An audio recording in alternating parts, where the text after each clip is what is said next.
Hello friends, कैसे हैं। मैं हूं मीना। हमारे यूट्यूब चैनल पे आप सभी का स्वागत है। आज मैं बहुत ही सुंदर झूमर नटका गीत सुनाने जा रही हूं। वीडियो पूरा देखिएगा। पसंद आए तो लाइक शेयर सब्सक्राइब करके चैनल को ढेर सारा प्यार दुलार आशीर्वाद दे के आगे बढ़ाएं। कमेंट में बताएं कैसा लगा।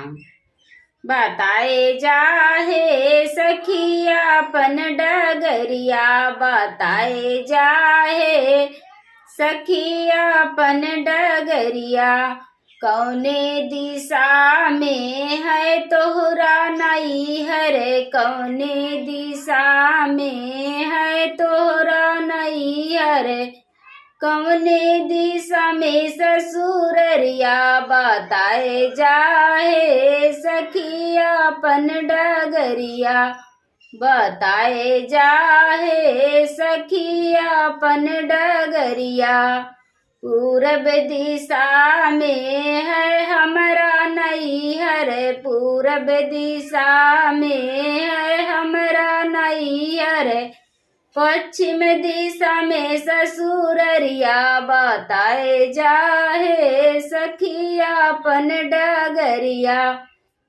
बताए जाहे सखिया अपन डगरिया, के कर हो तुही बारी दुलारी, के कर हो तुही बारी दुलारी, के कर लगी बहू हरिया, बताए जाहे सखिया अपन डगरिया, बताए जाहे सखिया अपन डगरिया, राजा जनक जी के बारी दुलारी, राजा जनक जी के बारी दुलारी, दशरथ के लगी बहू हरिया, बताए जाहे सखिया अपन डगरिया, बताए जाहे सखिया अपन डगरिया,